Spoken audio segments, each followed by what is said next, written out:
Test 2 1, test 2 1.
Test 1 1, test 1 1.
Garrett. Good morning, everybody. Thank you for being here. It's about 10:02. We're going to get started on the Joint Finance and Planning Committee. We appreciate everyone's attendance. I'm informed of no citizens wishing to address the board, so we'll move to item 3A, which is approval of minutes from our February 23rd meeting. Any questions or comments on the minutes? If not, I'll accept a motion. Second. A motion and a second to approve the minutes. Any question or discussion? All in favor say aye. All opposed, same sign. That motion carries. Welcome, Madam Chairman, Madam Chairwoman. Madam and Chairman don't even go together. Madam Chairwoman, that's what. Planning item agendas, and I guess we're going to go ahead and do this one first since DT's not here. Adam, are you ready? First item is consider an RFQ for construction auditor. Mr. Lane. Good morning, everyone. Good morning. Hope everyone's doing well. So we're requesting release of RFQ for a construction auditor. We are now under construction. We have a number of construction contracts, and it's time to start holding our contractors accountable. So throughout the process of construction, specifically in this field, we have auditors that go and review those contracts, and specifically their general conditions and their fees, and then their unit price costs that they provide to us in their pay app. So we like to hold them accountable again and make sure that we are not being overbilled or the charges are going appropriately where they're supposed to go. So, Adam, what's the time frame for this this to be awarded? So typical time frame is 5 months from release to approval, and then we can start them on the process. Now, this is a enterprise-wide request, so this will be throughout the remainder of the project, and it will be for every one of the projects. So this will include not only bond projects, but JPS projects that are non-bond projects, or all? No, this is only bond projects. Okay. And last meeting, Adam, I'm not sure if you have it ready yet, but just as a reminder, you're going to bring RFQ and RFP criteria back for the board, because that was requested that we be able to, that the board see it. Not for this particular one, just the general RFP and RFQ criteria. Yes. That the committees look at. Yes. Just so that that's available. I know not everybody's had a chance to look at that and see it. So any questions for Adam on the request for the RFQ for construction auditor? Yeah, Adam, I have, actually it's A and B, so my question covers A and B. We're going to release the RFQ for construction auditor and for engineering. Okay. Once the RFQs come in, what's the process after that? So contracts receives the RFQs, they book them, then they go to the committee. They're distributed to the committee members. Each of the committee members that evaluate the RFQs evaluate them first on their own. Then the committee gets together, discusses the proposals. We then individually score, and that's all behind the scenes. Nobody gets to see the scores. Those scores go back to contracts. Contracts compiles those scores, averages them by the number of committee members that are present at the time that score. Those leading scores, then we narrow down to 2, typically if there are 2 or more. And then we interview those folks if we decide that it's appropriate to interview. In some cases, the spread is so large. In fact, today we'll talk about some where the spread is so large, we're recommending 1. If it's architect, engineers, or contractors, we always shortlist to at least 2, and we interview those 2. And then from there, we rescore again, and then we bring it to you based on our recommendation. Okay. Now, my question is it possible that we see all that you review and the scores and then your recommendation? So you receive all the scores when we get the score sheet, and it's put on the board portal for all the respondents, and then you see our recommendations.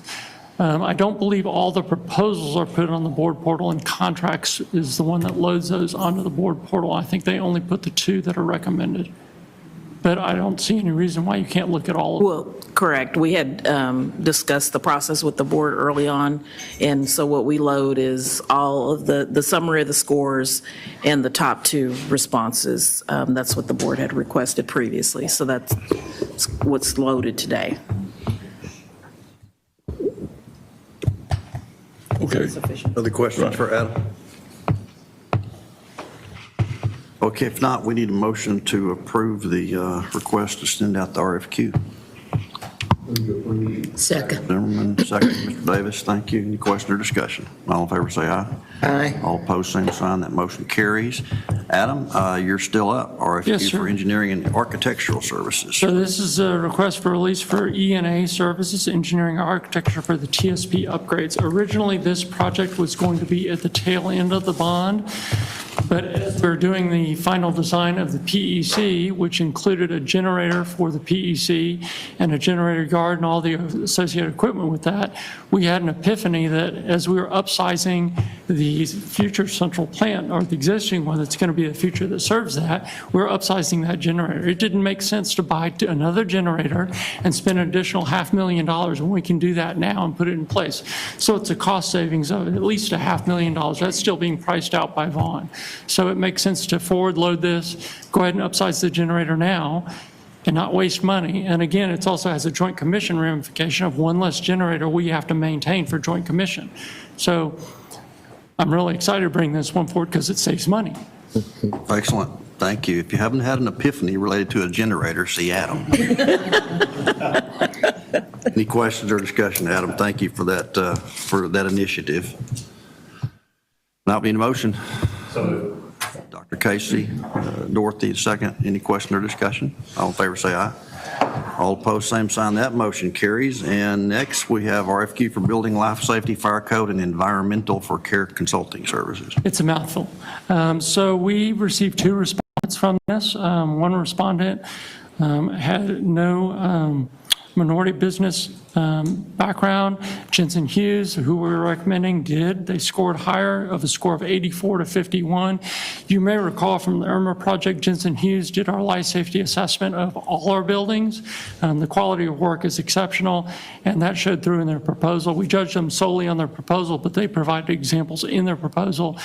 This was not a hard one to score for the committee. It was unanimous. Well, this company has precedent with JPS. We've worked with them before. So this is actually the approval for the recommendation for the RFQ, the awarding, not the release. So we need to award this RFQ. Any questions for Adam? Motion from Dorothy. Second from Zim. Any questions or discussion? All in favor, say aye. Aye. All opposed, same sign. That motion carries. And to wrap it up, Adam, you've got the recommendation of the award for the test and balance consulting services. So this is our most exciting RFQ of all of them, Oh, good. Testing and balancing the HVAC. World here, you guys. This is not exciting stuff. This is somebody testing and balancing the air as we build the buildings. We had 3 firms. The scores range from 64 to 89, the high being Campos at 89. All of them had 25% or more minority participation. In fact, Campos is a minority firm, so they're 100%, and we do recommend Campos. Campos is helping us with our MEP master planning under the broadest umbrella already, so it made sense to bring this one forward, and they are eminently qualified to do this work. We don't have a cost yet because it's an RFQ. We can't ask for costs in RFQs. We will negotiate that post-award. RFPs, we can ask for cost. Everybody can sit back off the edge of your seat now, take a No, it's exciting stuff. breath, I'm glad to know what excites me. and give me a consideration for a motion. Excited motion. Second. From Zim, second from Dr. Casey. Any question or discussion? All in favor say aye. All opposed? And hooray for Adam. Thank you for being here, buddy. Sure, we'll talk about it some more. Be sure you come back next time. Yes, sir. Thank you, everyone. Thank you, Adam. you. We appreciate it. I feel like we should applaud. He get excited about his job. Yeah. Hey, I have to interrupt because Adam does get everyone excited. So I was on the phone with one of the physicians who had been part of the work that's being done. I believe it's on the MOB. And so it was one of the surgeons, and they were meeting with the docs about, the number of OR rooms and kind of the different rooms. And so I was doing a one-on-one with Dr. Miller, and asked him, how did the meeting go? He said, it was really great. He said, now what we're going to do you know the difference between a warm shell and a cold shell? And I went, oh my God, this is Adam all over again. I've got a surgeon speaking the Adam language, but anyhow, he gets us all excited. And I think we've learned so much from him. Oh, that's great. Okay, so Sharon, you got a really tough act to follow. Really tough act to follow. Sharon will bring our CFO report.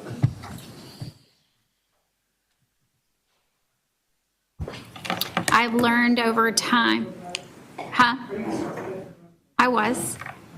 I can just, before Sharon presents the Fit for Growth, first of all, I just want to thank our executive team for all the work that they do to really bring to the board a great income statement each month. We work really hard behind the scenes. Bill works with the team across the organization on monthly operating reviews to ensure that what we say we are budgeting for, that we are doing to ensure that we have physicians, people in place. As part of that, we do see the financial stability of the organization as we move forward to be most important. And as we have moved towards building new facilities, we've heard from the board, in particular Trent, that it is important not to only have new buildings, but also to be able to operate within those new buildings. So for a long time, we have been working within the organization to be prepared for the new operational, additional operational expenses that will come with our new facilities. We tend to quietly every day come in and do the work that needs to be done, and we often don't bring before the board kind of what is that work, but we did feel that the Fit for Growth work that's being done about twice a month, as I believe, and Bill can correct me, but all of the executives and team members come together, and they have put together within their own areas where there's opportunities for improved efficiencies around supply chain, revenue cycle, all of that work is discussed, and they are working to realize it. And so I felt it was important to bring that to the board, that you have the confidence that we are working not only to make sure that we pay our bills today, but that we're in good position 10, 20 years from now. So with that said, Right. Sharon. Thank you, Karen. So we're going to start with item B, the Fit for Growth update. Yes. That is pretty much my CFO report for the month. Okay. So I could not ask for a better introduction than Dr. Duncan's. This is a team effort. I get the pleasure, sometimes it's more pleasurable than others given the year, but to present to you the results of operations and where we are in our budget. This slide, before I get into the numbers and kind of the philosophy behind it, has taken us the better part of almost 2 years to bring it to you. So this was not something that we put together very quickly. If you remember, PwC partnered with Broadus back when that original contract was bid out pre-COVID. When Broadus was hired, PwC came in to help us develop a financial plan, and it actually goes out 5 and 10 years so that we can see how each one of these pro formas and this and the master facility plan impact us from an operational expense. When we first started talking about these bond projects, the big challenge was, and the primary focus of the discussions is, how do we build the bricks and mortar? The more complex and challenging part of this is, how do we bring these on operationally and incorporate that to remain healthy for the next 10 to 20 years? And what you'll see here is kind of a targeted 2% operating margin. Now, 2% is not an extraordinarily high operating margin, but we do recognize that we are a safety net facility. And 2% we feel like is one of the many metrics, but a very important metric in part of our rating outcome. It kind of shows the financial health. It shows we can be sustainable throughout time. It shows that we can afford routine capital purchases, but yet we are still reinvesting in the community. Now, over the last few years, we've been able to prepare quite a bit for some of these projects coming on. Our operating margin was above 2%, but as these start to bring on, you're going to see that we've got a challenge if we don't change things going forward. On the very most left column, you see baseline. The number above that is 42.3 million. That represents effectively our budget for 2023. That was kind of our starting point. And then as you move across the page, you can see each one of our master facility projects, which total about 1.5 billion in construction costs. You start to see the impact of those operations. And those numbers do include the interest expense that's associated with that additional debt of 800 million by the time we get to the new hospital tower. And if status quo occurred, and we did want to maintain that 2% operating margin, there was a $105 million gap. Now, the good news is that we have started the planning process a couple of years ago, and also we have set ourselves up so these first couple of projects that are coming on, we can fold into our operations and still maintain that 2%. But as we start to get into the opening of the PEC in the next 18 months or so, and then the MOB is another really big project there in the center of the page. And of course, the largest impact are the 2 new patient towers and that second tranche of debt that's planned. Does anybody have any questions about how the slide is set up? I've got some follow-up in the next few slides. So the big question coming forward is, okay, how are we going to resolve that $105 million gap? So PwC did come in. They kind of wrapped up at the end of the calendar year, but they did a lot of interviews. They did a lot of benchmarking, primarily using Vizient, and then for industry specifics, we did drill into some others. And as Dr. Duncan mentioned, we looked in to see where some potential ideas were, and they worked with the VPs from each one of these areas. And as a group, the VPs came together and pushed up all of these ideas as potential. But these are ideas that benchmarked us against total costs of providing care in each one of those areas. We did have a list of ideas, and it got us close to that 105. So the next steps is the sequencing of these over the next few years. When we ended up adding all of this together, we are comprised mainly of salary expense. We also are driven in a high way of length of stay. If we can discharge patients 4 hours earlier, that really increases our throughput.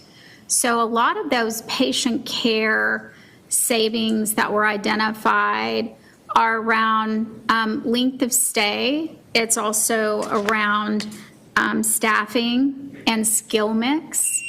The G&A expenses are really around rev cycle, value-based contracting, purchasing, both in the contract itself as well as utilization and item selection, and chronic care management.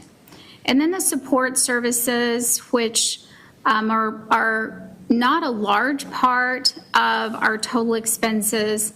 A lot of that is some of our biomedical equipment, as well as laundry, EVS, and those types of services that are provided. You can't do everything at once, so we are planning in sprints, as they've been defined, 3 to 4 big sprints. And most of these involve each one of the functional areas in a very focused way. In 2023, our goal is to achieve 14 million, and then these are additive, so they're kind of cumulative as you move forward. In 2024, there's another 20 million that will be realized. And then in the following, in 2025, the total would be 56 and get us all the way up to the 95 or 96 million by 2028. Now, this will set us up for the construction and the onboarding of the 2 towers. So we will be prepared operationally to move forward with those again and maintaining that 2%.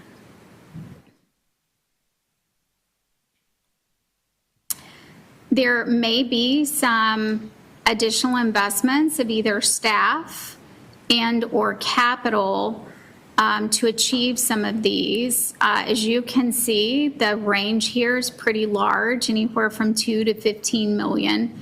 And we will be defining that as we move forward through each one of these projects.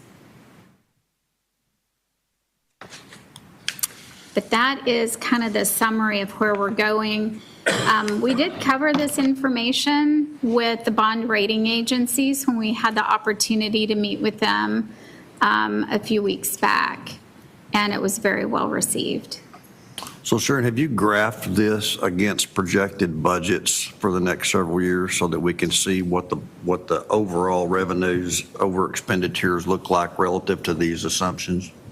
Yes, we have. And we can bring those back next month, but we kind of start with the original projection with no projects, and then this slide with the first slide that you saw with what the impacts of the projects to kind of come to a net. So we can bring that roll forward to you guys. It's probably an iterative process of bringing stuff back. Yes. So that we can see that as you're thinking through it.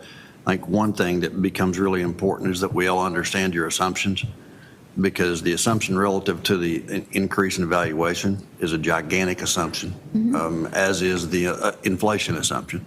Yes. And I'm guessing when this was put together, the inflation numbers that are assumed here are less than actual inflation numbers. Are you talking for the project costs themselves? I think from the $1.5 billion, we have really, there's kind of 2 inflation numbers. And as the projects move outward, the more current projects don't have as much of that inflation contingency in them. Right. So, and we're consistently looking at that. We haven't just kind of left that, and we hope it works out. Similar to the operational expenses. When we started this, we didn't have the 23 budget. So we've updated it for the 21 numbers, the 22 numbers, and then kind of updated that baseline for 23. If I had to guess, the unknown number in here continues to be salaries and escalation of wages. We do have some market dollars in each one of those subsequent years for market adjustments and movement. Whether that's enough, I'm not sure about that. But as we get more information, this is kind of a living, breathing model. It's not something that we've produced and we're going to set it on a shelf and not continue to update it. If salaries do escalate, we will have to, again, kind of open up and see how do we maintain that 2% margin? Or can we live with a 1.5% margin? But that will be done. We update this pretty much quarterly for actual information. So maybe this becomes something that we kind of keep on the quarterly agenda, You bet. be able to bring back and talk about so we can stay up with you kind of on what the assumptions are, because they're going to change. So, They will. So in those projections, you're looking at that as the tax rate will stay the same? We are. That's a big assumption. Now, probably a conservative assumption is we went back for about 7 or 8 years to see what the overall tax dollar increase was to JPS. And it's been about a 5.5% increase year over year. So I use that 5.5% increase, but we have not assumed any kind of decrease in a tax rate.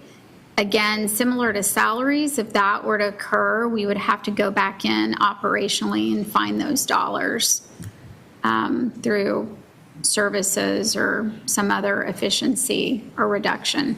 So the safe position would be then hopefully that the Commissioners Court does not, trying to say this nicely, want to be conservative and then reduce the tax rate. If the tax rate was reduced, that would just increase that $105 million efficiency number. So I think Sharon's being nice. It would be very, very difficult. Okay, and so we would have to, and we're already proactively looking at what that would look like with any decrease in property tax rate, which unfortunately could mean that we don't fully operationalize new structures that come on board, that our services very likely will be cut in probably very critical areas. And so we are looking at what even a small decrease in property tax rate would result in. The increase that we receive now each year, Sharon, you can correct me, just pretty much covers the inflationary It does. cost, just a part of doing business each year. Is it possible somewhere down the road that a working session could take place with board and commissioners to, Yeah, I mean, for this projection to, it's No, not like they'll remember after we. I think it's imperative that we, that we look at what this is going to mean. Again, we are starting to do some of the proactive and preliminary work as to what this could or most possibly will look like before we sit down with the board. Sure. To give you information that you're armed with if we are going to sit down with the Commissioners Court. So another dimension of this, Sharon, that I'm not sure is amplified here as much as maybe it could be, is additional revenue streams. These are pretty conservative additional revenue streams. And I think to some extent, if we could begin to take a look at what some of our potential recapture is, if we saw a 5 to 10% increase in our overall population relative to Medicare, Medicaid payers as opposed to total uncompensated care, for example, I'd like to understand what those numbers do, because my guess is it's a pretty big bump for us.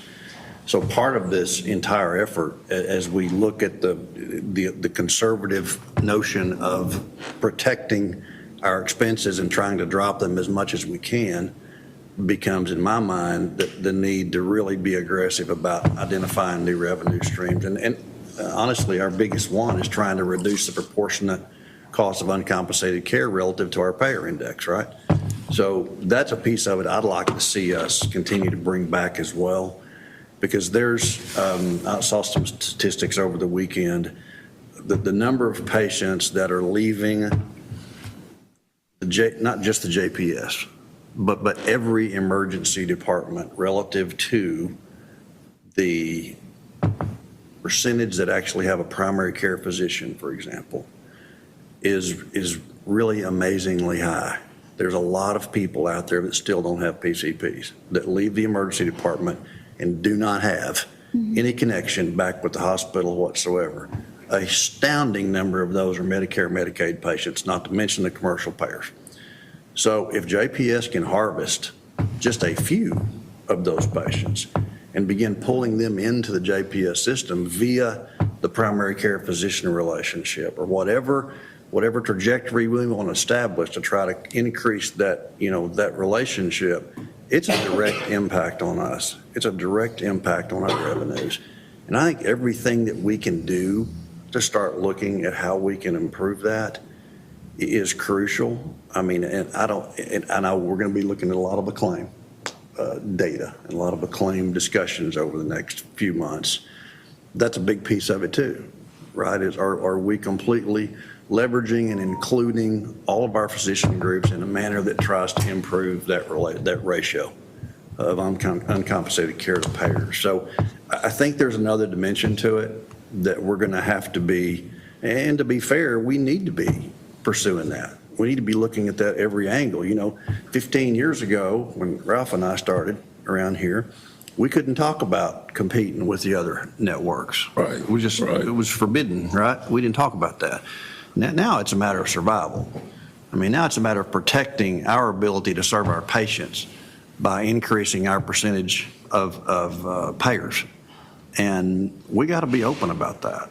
We're going to have to be aggressive about that. And if we don't, the fact that all we've done is cut expenses may not be enough. If we, any blip at all in the radar screen could undermine that effort to reduce expenses if it's not coupled with trying to identify additional revenues and payers. So I'd just like for us to keep that on the agenda as a focal point. And as we've gotten great ideas from staff on the expenditure piece of it, if we can challenge them just as aggressively on the revenue side, I think it becomes a more healthy direction for us.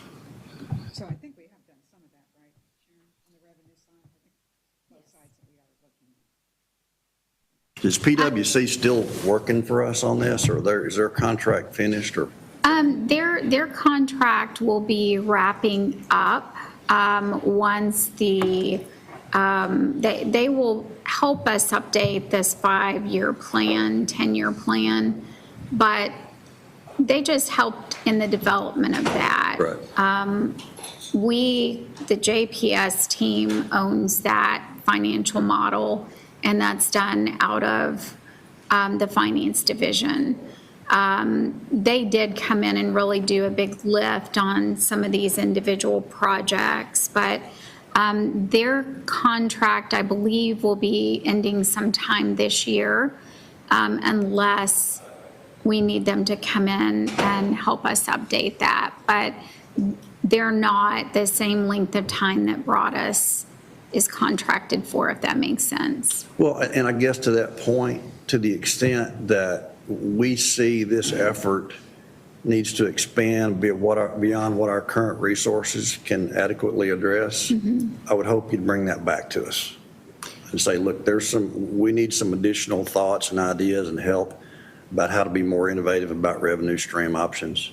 And I don't know if it's PwC, I don't really care who it is, but if there's a resource out there that helps us kind of balance that, I think it'd be good to at least bring it to the board and let us see. When you look across the state for the other large publics that have expanded recently in the last 5 years, there's different outcomes on changes in payer mix. Yeah. So it's not something that I'm confident enough to put it into the baseline, but we can certainly go back and calculate just what a 1-2% change in our payer mix would look like with the increased volume. To your point, it goes way beyond what the finance department can do. It does. Right. Yes. This is a We culture. can only model it.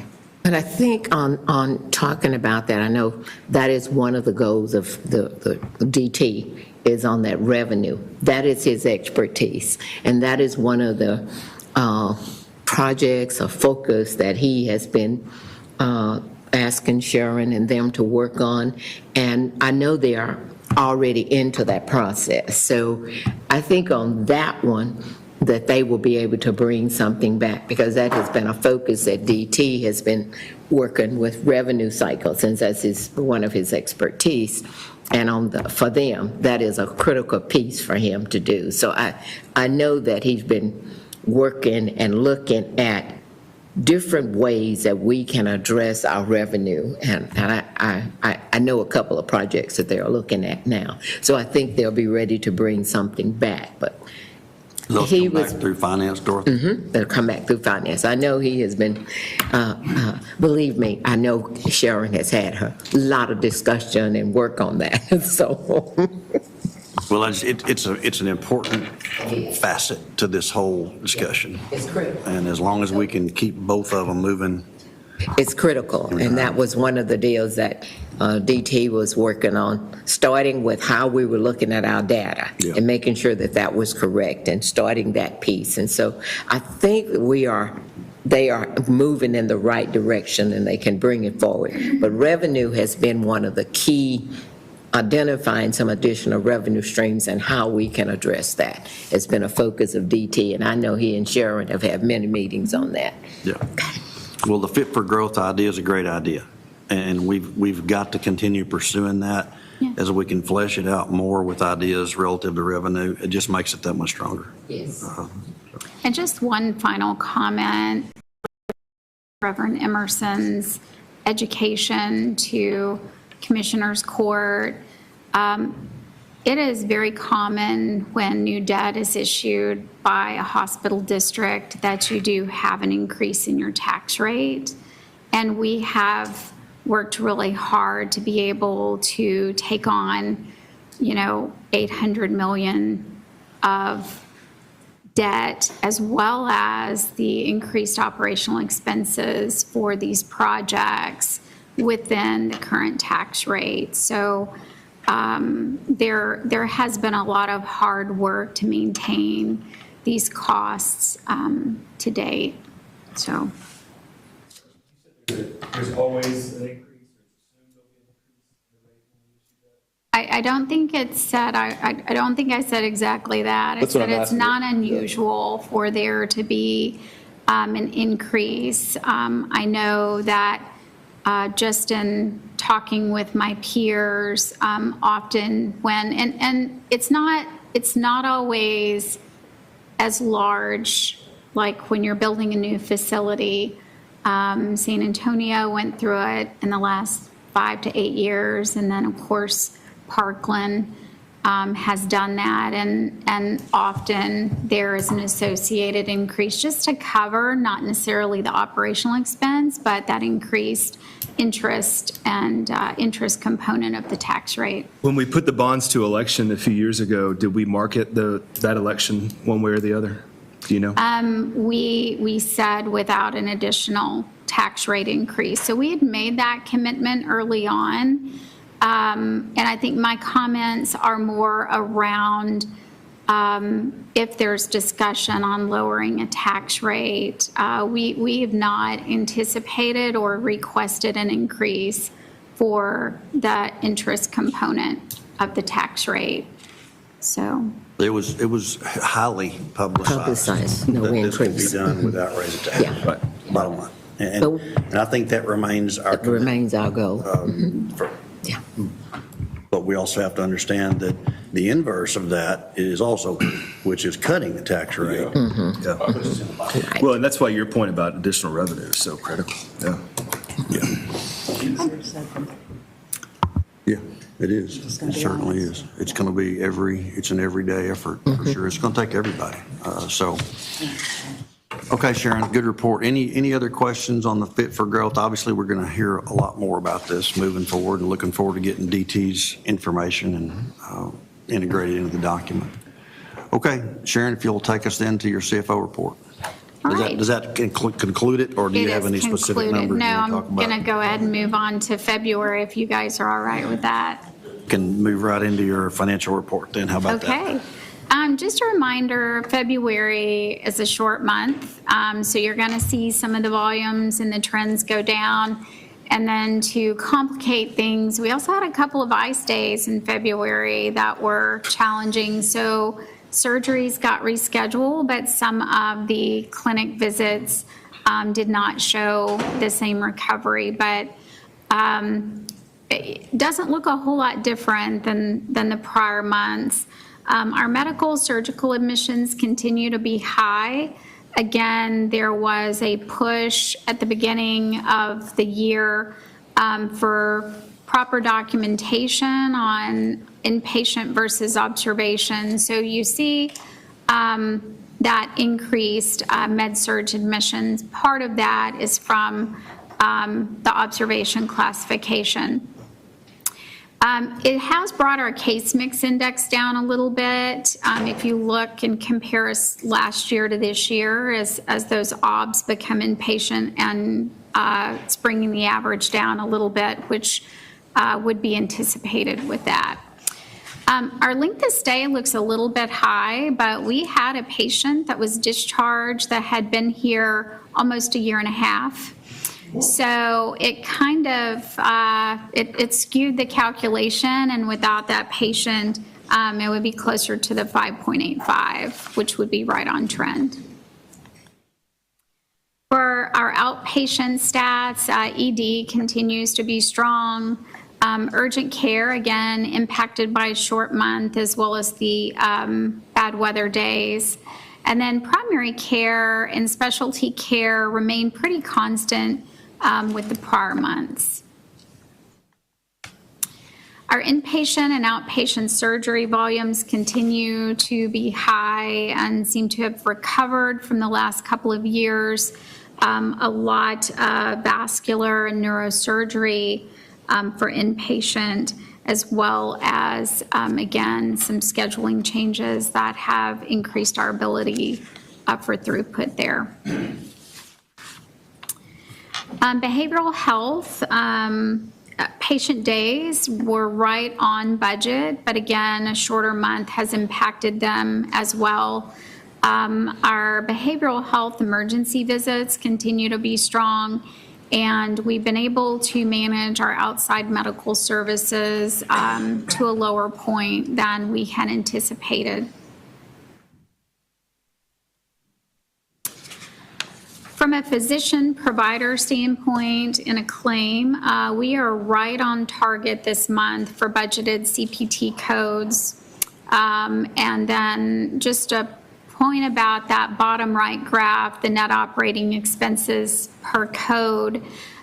We have had an increase in salaries with the claim, but it's also supported and offset by increased revenue. So even though that looks a bit unfavorable, the bottom line has been maintained. And then the financial metrics, you know, again, our the bottom left graph for patient cash collections, it always varies a little bit, but we did have some catch up in February, so the collection bar went up a bit. Year to date, we're at about 101% of net patient revenue, which means that if you're looking at the financials and what we've accrued and projected, we are collecting those dollars. You know, that's where the rubber meets the road. FTEs per adjusted patient day at the top right is still favorable. That is showing us that our hours worked are within the budgeted hours, but as we'll talk about on the next slide, we do have higher volumes, and you can see that the salary dollars on this slide are about 2.6 million. Half of that is physician salary accrual on the acclaim side, and about half of that is on the medical center side. The medical center side is supported by volumes, and the acclaim side, if you look at it year to date, is supported with revenue as well and productivity.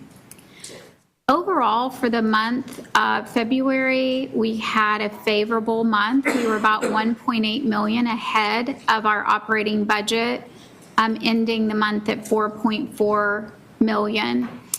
We're about 4% ahead in revenue. A lot of that is our inpatient volume in the medical center, as well as the accrual for the HARP program that was not budgeted this year. The operating expenses, we've talked about salaries being inflated. From a cost standpoint, most of that, again, is coming from those higher inpatient volumes. And we have some savings in the purchase service area, as well as some of the other operating expense line. But some of those may be timing, so I wouldn't be surprised if the last half of the year we start to see some of those expenditures occur.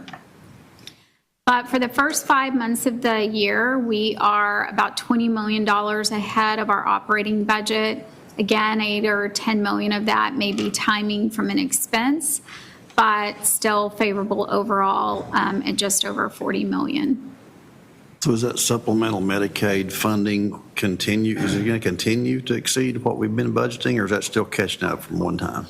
No, that's the HARP program that got approved in September by CMS, and so we budgeted 0 for the HARP program, and I'm going to accrue about $2.5 million a month.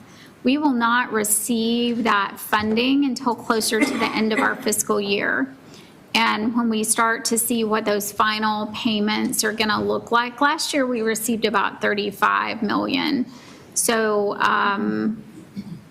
we would not expect it to vary greatly from that, but the formula funding is very complex and it depends more on what other hospital systems are doing than what I'm doing, so it's really difficult to project.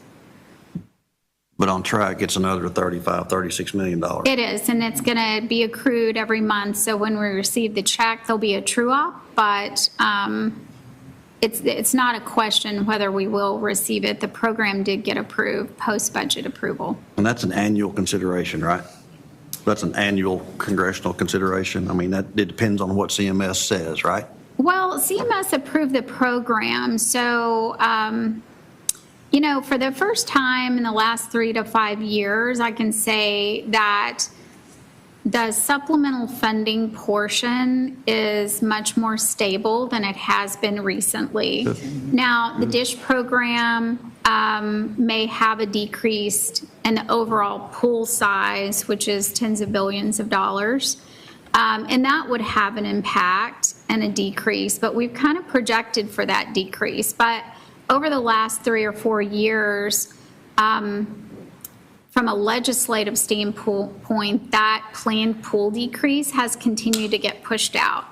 So, but, you know, CHIRP has been an approved program, and we're kind of off that cycle of every year, you know, it's just the 1-year extension. So those dollars are, they could fluctuate, but I feel like they are more steady than they have been. You ought to be able to more reliably budget then for that next year, so it's not going to show up as an anomaly in overage versus budget. Correct. We would have budgeted for HARP had we known it was going to get approved. Okay. If you recall, a couple of years ago, we had a program that everybody thought was for sure going to get through, and CMS said, well, wait a minute, we're going to evaluate it. And we were under budget for almost the entire year. So one thing I know about budgeting is that it's a predictive, and it's at best a guess for a program that is not signed, sealed, and delivered. But yes, we would be budgeting for HARP and would be more accurate. It's like this RIP, you know, it was here one day and then it's gone. Correct. But we did a good job with DISRIP and the budget. We knew that that program was coming to an end. Again, it's any one of those supplemental funding programs are so complex. It's a statewide program. The national budgets get cut. We can try to project what that's going to be, but until those final calculations come out, we just don't know. But we do know that the programs are continuing. so at least for the next few years. Sharon, on the financials, where is it going to show up when we start paying debt service on the bonds?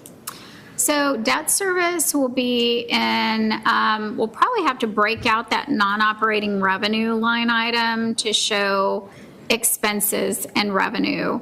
But that's where most of the debt will show. So we'll have to Budget for that modify this our coming year, internal. right? Excuse me? That'll be budgeted this coming year, right? Yes, we have budgeted it during '23. So there are budget dollars that I think we started either in January or February, but of course, timing, we were off a couple of months, but that was anticipated for '23. Okay. So we'll be clearly able to see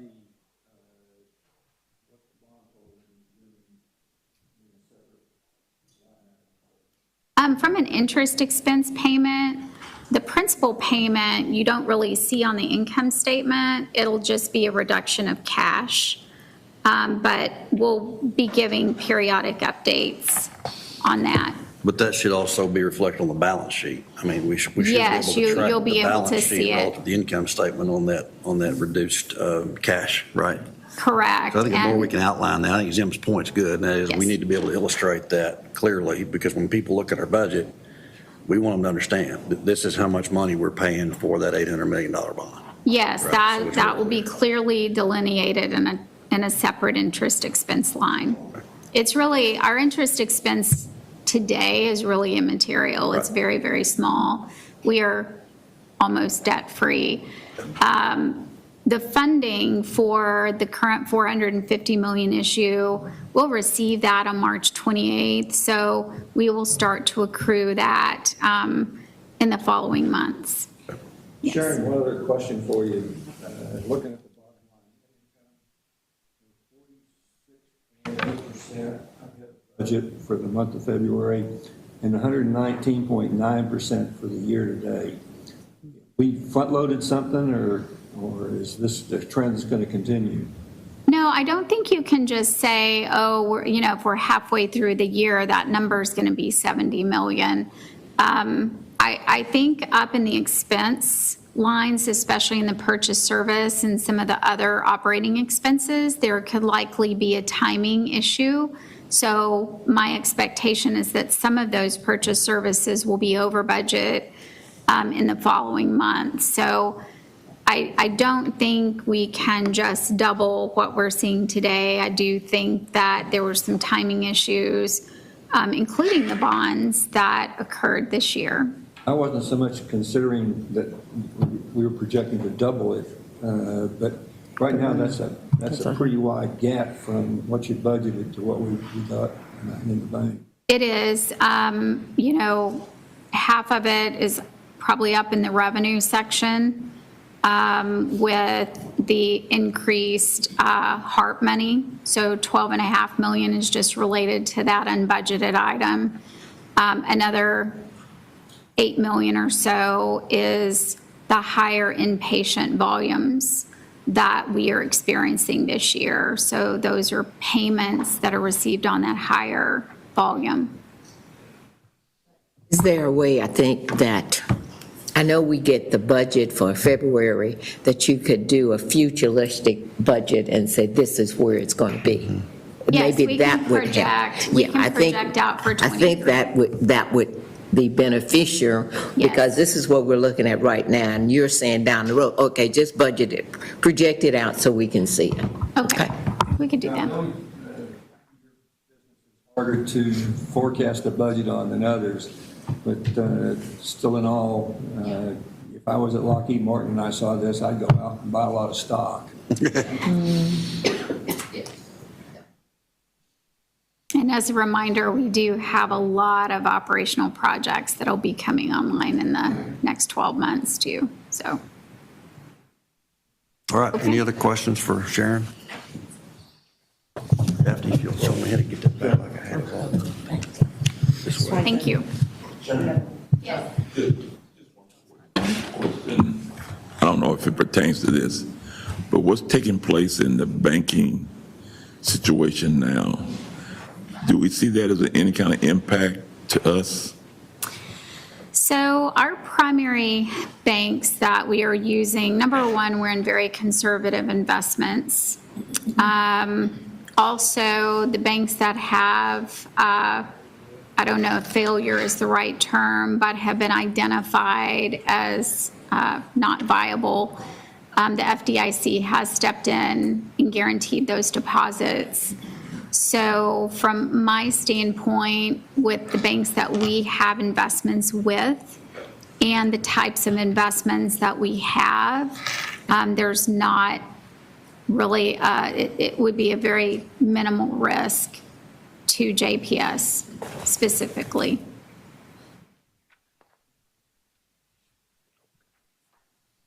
All right, other questions for Sharon? Okay, we need to take action then on the financial report. If there's no more discussion, we'd entertain a motion. Motion from Dr. Casey. Second from Amanda. Any question or discussion? All in favor say aye. Aye. All opposed, same sign. That motion is approved. All right, Sharon, thank you very much. Rory, welcome, sir.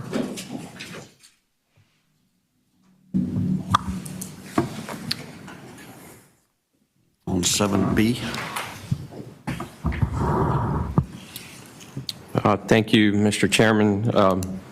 As a reminder, the managed care contracts roll up through the revenue cycle division, so time to time I'll be presenting those. The new revenue discussion was a good segue into this particular contract. Over the last several years, there's been a flurry of activity in the marketplace, insurance plans with the government's role in expanding coverage, providing subsidies. There's been a number of new entrants into the marketplace exchange plans, as well as some that have exited. So this particular agreement is item B under committee action for Cigna, for the Acclaim Physician Group. It accomplishes a couple of things. One, it puts us in the network for the Cigna Marketplace Plan, and two, it gives us a rate increase for both the ACA or Marketplace Plan and the commercial plan. Puts us in a pretty favorable position with the hospital as well from a rate standpoint. So would take any questions. It is a 2-year term and request your approval. So we were not in the Cigna plan? We were not in the ACA Marketplace plan. Okay. We were in their commercial product line. Okay. All righty. Any questions for Rory? Then we need a motion to consider approval of that amendment. Motion from Mr. Davis, second from Dr. Reverend Emerson. Any question or discussion? All in favor say aye. Aye. Motion passes. Rory, I guess, are you staying up there? I think I'm done. You're done. I'm just going to completely give up on this. All right, good morning. I have a couple of contracts here for your consideration. Starting with, the first one is Roche Diagnostics, and so I'm bringing forward for your consideration approval of the First Amendment here. This carries a cost of $352,421 annually, which is included in our approved operational budget, which has over a 5-year term is about $1.7 million to the organization. This essentially allows us to extend our original purchase agreement to provide the purchase of consumables and new reagents for our current analyzer. And it also allows us to retire some of those old reagents. And so this is the analyzer that we use in our micro lab, and I know Dr. Miles is here and could speak to a little bit more, but provides us the ability to maintain our in-house infectious disease testing for our patients. So, any questions on this? Any questions for Joy? If not, we need to consider this First Amendment. Motion? Move approval. Dr. Casey, motion second. Second. Mr. Davis. Any question or discussion? All in favor say aye. Aye. All opposed, same sign. That motion carries. Joy, you're still up, right? That's right. Yes, sir. This second contract is, that I'm bringing forward, is consider approval of exemption to bid and also an addendum with our current customer pricing agreement between Hemasonics and the district. This carries a cost of about $570,000 annually, which is also included in our approved operational budget. And this is, Hemasonics provides 2 analyzers for us, and they're updating, due to newly approved by the FDA, some point-of-care testing for our blood products. Definitely a request by our trauma team. So it helps them to provide some rapid, comprehensive information to guide decision-making for our surgeons.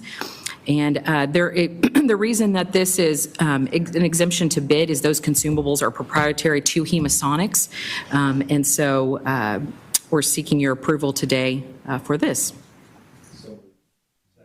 All right, we have a motion from Mr. Davis, second from Dr. Casey. Any question or discussion? All in favor, say aye. Aye. All opposed, same sign. That motion carries. Joy, and now we are on the Phillips, addendum to the Phillips quotation. That's right. So we're moving on to radiology and software here. So this is, I'm bringing forward for your consideration approval of an addendum to the Phillips quote. And so this is between Phillips Healthcare and the district. This is for our cardiovascular PACS system.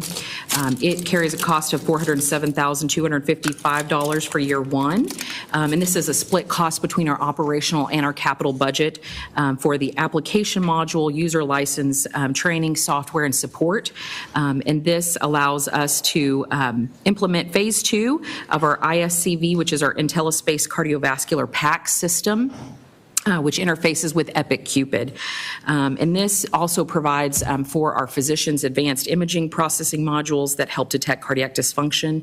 And so I'm seeking your approval today for this. So these were contemplated and approved in the capital budget and the operations budget. Yes, sir. Any questions for Joy? Have a motion from Zim. Second. Second from Dr. Casey. Any question or discussion? All in favor, say aye. Aye. All opposed, same sign. That motion carries. All right, Phillips Healthcare, Joy. All right, this is considering your approval for an informatics service agreement between Phillips and the district. This is a cost at $1.1 million annually, which is also approved in our operational budget. So essentially, it's upgrading our current enterprise imaging system of iSight to Philips View. And so Philips is migrating off of support for iSight and moving to View. So by doing this upgrade, it allows us continue to have interface capability and the diagnostic imaging archive and viewing for our physicians. Of course, this is requested by our physicians as well so that we can continue these services. Okay, you've heard the recommendation from staff. You have a motion from Dr. Reverend Emerson, second from Zim. Any question or discussion? All in favor, say aye. Aye. All opposed, same sign. That motion carries. Thank you very much, Joy. Thank Good you. to see you today. Right. Mr. Excitement, you're back up. Joy spent a lot of money today. You're going to rue the day you said that. Well, this one's almost exciting. So, come forward to ask for LSS, that's Life Safety Systems to repair fire and smoke dampers. As you recall, 3 years ago, we brought Vizient in to do an assessment to prepare for Joint Commission. One of the major significant findings we found was the penetrations over the decades in our fire and smoke barriers. We went out to bid. Previously, the board had approved this vendor. We broke it into 3 phases because there were operational components to this going to the operating budget. And in 22, the board approved $1.5 million. In 23, $1.5 million. Again, this is the last tranche for just under $1 million and preps us for Joint Commission, which will be coming next year. Does this then conclude that the results of all that audit and effort and That book wraps of it work, up? yes, sir. All right, you've heard the recommendation. I have a motion from Reverend Emerson. Second from Dorothy. Any question or discussion? All in favor, say aye. Aye. All opposed, same sign. That motion carries. Thank you very much, Adam. Were you excited? Yes, sir, I am. Get back on my AFib medicine if I'm not careful. I will.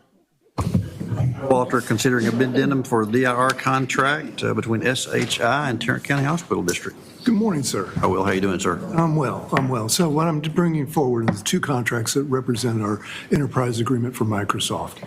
And the enterprise agreement actually includes every product that we own from a Microsoft perspective. So that's all the operating system licenses for all the machines. That's the productivity tools like PowerPoint and Word. It's the email systems. It's the specialty items, everything from Visio to security tools to Power BI. It's our data center server license and their cores, and it's the database license. So it's all inclusive. It's fairly comprehensive and pain in the rear license to calculate out, because it is not only by product, it is also by user seat and utilization, and they couldn't make it harder if they tried. But then they present to us two contracts, and let me explain what we have here. One is same store contract, like for like products, and then it is the change item. So it's analogous to getting a bill. If you buy a new car, you get a bill for the car, and if you upgraded the tires, then you get a separate bill for the tires. So that's why we have two contracts. So I'd like to start with explaining the totality of this contract, if you don't mind. Yes, sir. So in calendar year 22, we spent $3.2 million, or over a 3-year period, that was $9.6 million. And that's same store, and that's kind of our benchmark, because the new contract is $3 million in totality versus a 3-year spend of 9.1. So it's actually a savings over the 3 years of $500,000. But in most cases in life, you know, there's two sides to the coins, and there's good news, bad news. So let me start with contract one, which is kind of the bad news. That's the 2.7. That's the tires, or the changes in the products, if you will.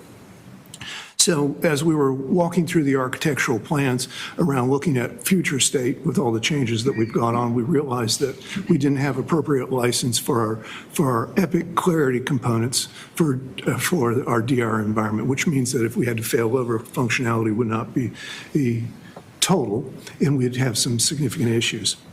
So we're going to be purchasing 48 2-core or license.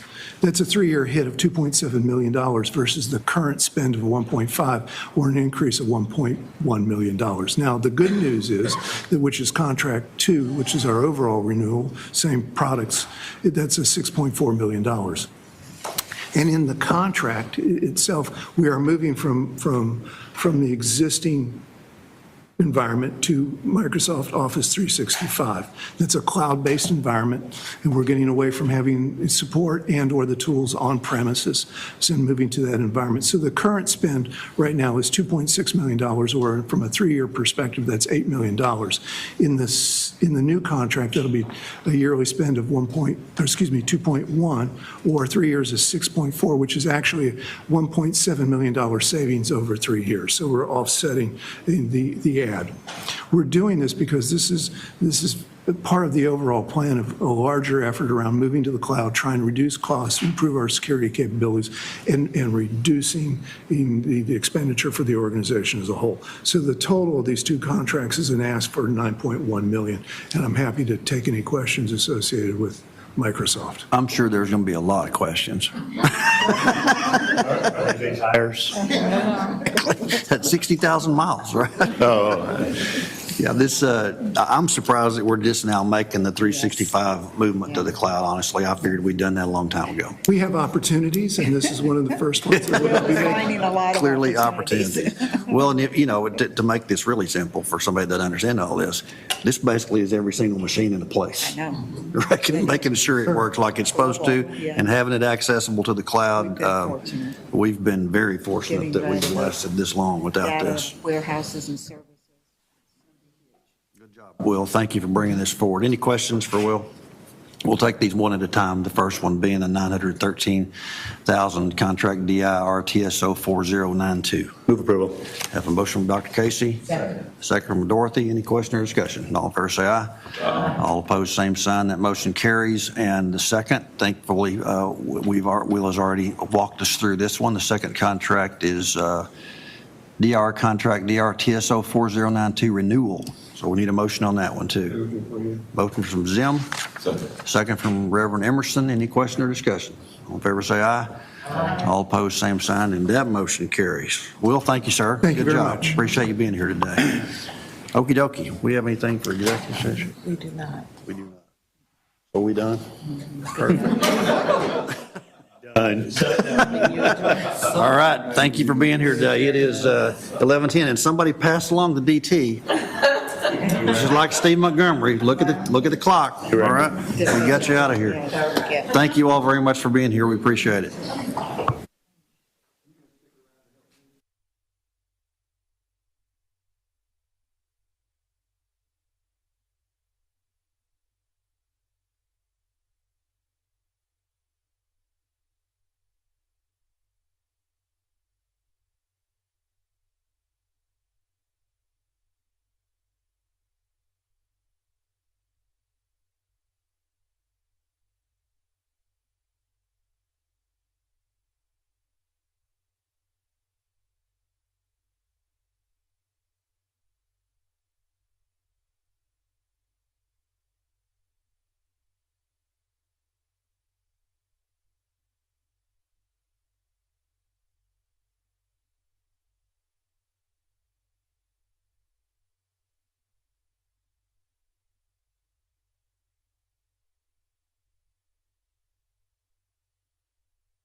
I'm going to call the meeting to order.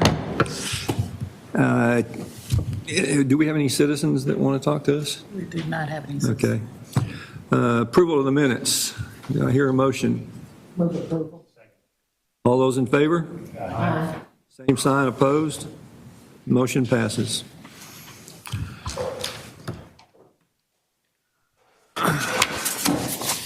I don't have anything to report right now. We're going to get into all of this during the meeting, so I'll make my report short and sweet and go on to the next item, which is the item 5. And Colin, I'll turn it over to you. All right, thank you. Good afternoon, everybody. We will pick up where we left off in September. So this was the previous risk register. You'll notice the first 8 items were all cybersecurity related in nature. In September, I talked about breaking out these larger initiatives into key subcomponents, which we could show action on during the course of fiscal year 23.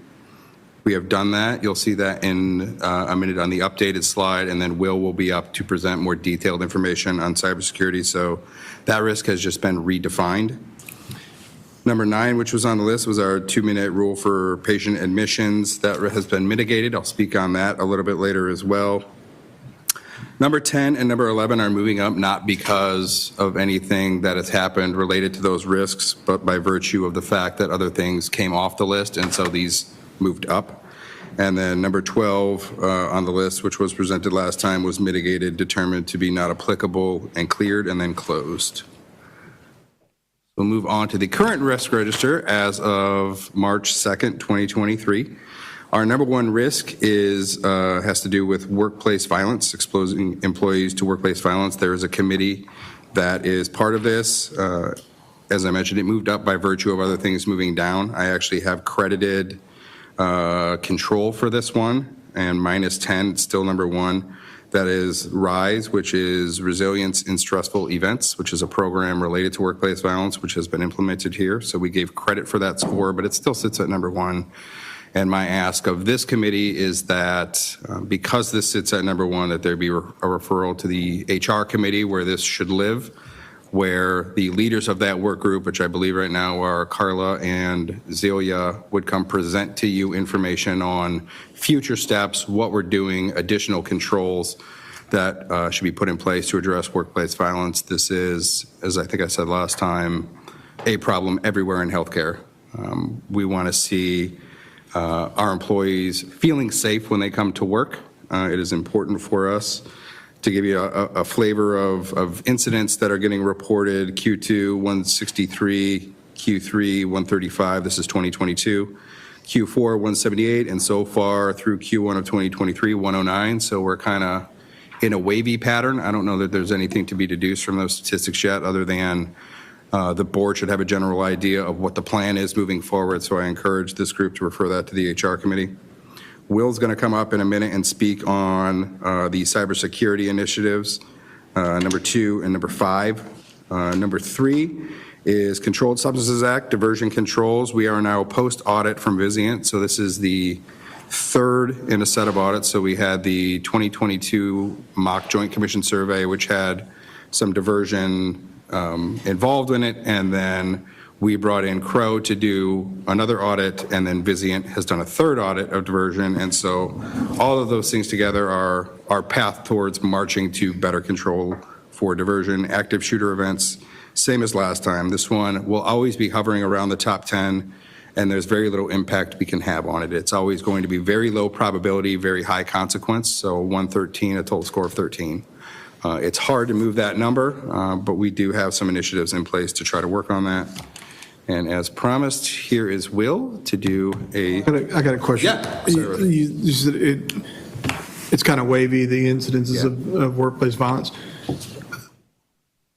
Is there of those numbers, 135, 130, are there categories of that with items that need to be addressed immediately, maybe even before it gets to HR committee, either with the police department or with administration, that those things are being taken care of? Yes, they are addressed in the moment. Okay. And inside of those categories are subcategories, which I didn't break out, but there's different types of things. I mean, it's not like, oh, some person looked at me wrong and I feel No, no, no. uncomfortable. It's, Yeah, there's, yeah, Those okay. reports are made and actual physical abuse versus verbal versus. I just want to make sure we're not waiting for a committee to do something if there's a serious problem. We may So- bring charges. Yeah, Okay, all right, thank you. apologies. Any other questions on that before we move on to Will?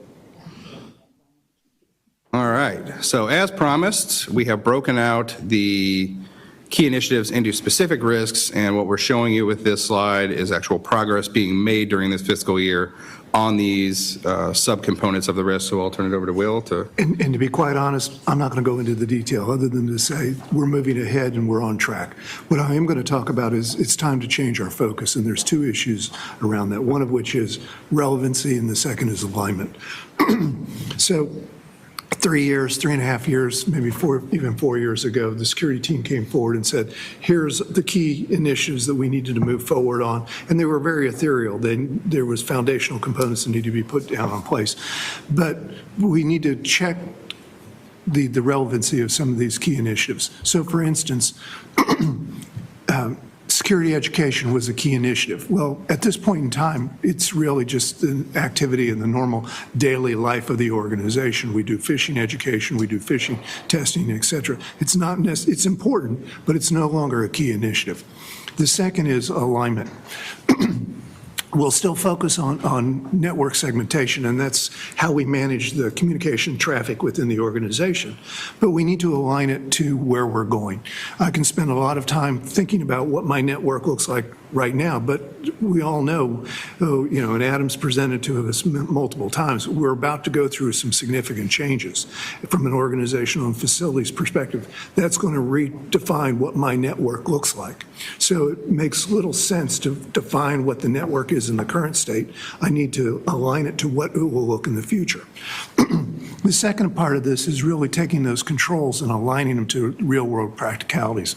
As we talked about, we've got a lot of projects coming online around cloud. So focusing on Epic Cloud Security, security associated with Microsoft 365, putting the controls in context of projects that we're doing as opposed to more ethereal needs of protecting the universe. We're going to get a little bit closer, align the projects. So with that, I'm expecting to bring back a new set of goals the next time we meet so that we can align where are we going and have it. Not that it wasn't meaningful, we had to get a foundation in, but now we need to focus where the work effort is and align it to both things that are relevant and things that are aligned to project work that we're conducting. Any questions? Okay, thanks, Will. All right, thank you. All right, some general updates. We do have a work plan. It was brought to the board and shared with you. It runs on a fiscal year. We are approximately 58%-ish done with the activity that's listed in the work plan. A lot of that auditing you're going to see in the executive session today.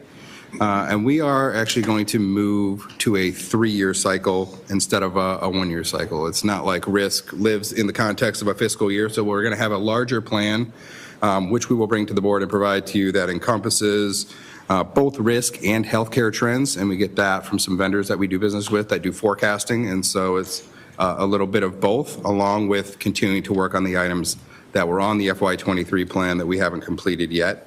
I think it's just a better, more efficient way to go about the business of governance, and so this was brought to us when our manager took over when Jessica departed, and I thought it was a good idea, and so now we're going to do that. That's how compliance should work. I do have one matter requiring committee approval, which is a small amendment to the corporate compliance program, COM 9000, which was provided to you. It has to do with how we define the membership of the Executive Compliance Committee, which is the committee of the organization which assists me with the oversight mandate of the corporate compliance program. We were having a lot of title changes and people leaving and then their title gets changed, and I didn't want to have to come back to the committee every single time someone left for a new position, and so this is some language that was drafted by Daphne. It gives or awards positions on the Executive Compliance Committee to the divisional hierarchy instead of to a person occupying a role. So the folks on the left listed on the slide are the ones that actually comprise the Executive Compliance Committee. We do have physician representation in terms of Dr. Miller and Dr. Alawi and Dr. Duncan. And so I would ask for approval of that language. Any questions? Colin, these are the members that are currently on the committee? Correct. And where's the changes that we're approving? They are, I think, included with the packet. There should be a red line.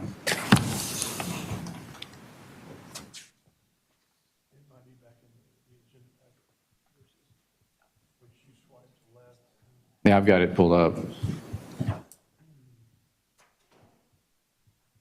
It's going to start on page. So have you removed the This is the names and instead put positions? Yeah, so instead Okay, so of- you put function and position instead of name, okay. So instead of a specific, Chief Human Resources Officer says one is awarded human. And that helps you not have to come back and ask. This group right here. You can go over here. start on page 44.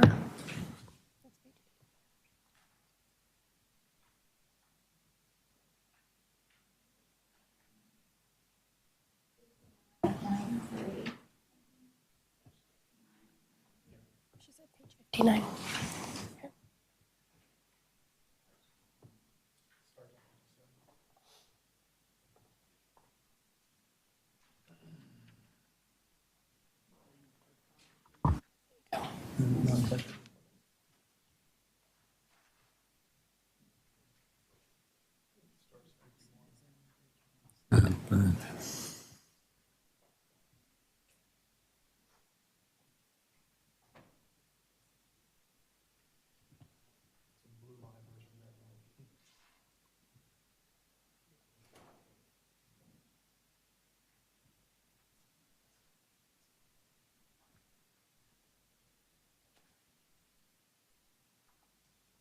So, Colin, this is just more of a functional listing rather than a specific job title listing? Is that the main change? Yes.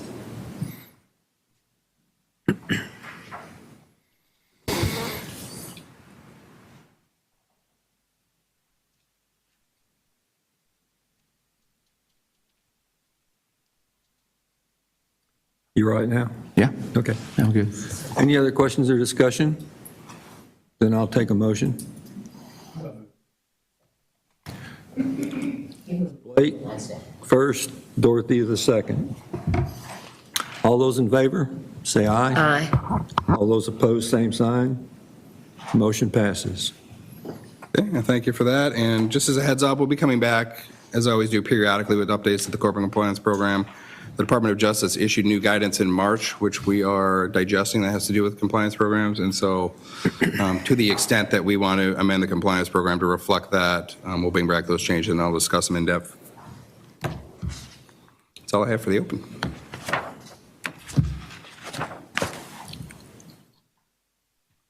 Okay, next on the agenda is considering governance matters requiring committee actions and/or approvals, and we've got A, approval of Tarrant County Hospital District policies and/or plans. COM 9000 Corporate Compliance Program. That's what you just did. Took action. Oh, we did? Would y'all wake me up? All right, then I guess we're ready to go into executive session. So we'll now go into executive session pursuant to all the Texas codes and take a 5-minute break while we wait for all the things to go up and down.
3. There being no further action to be brought in front of this committee, meeting is adjourned.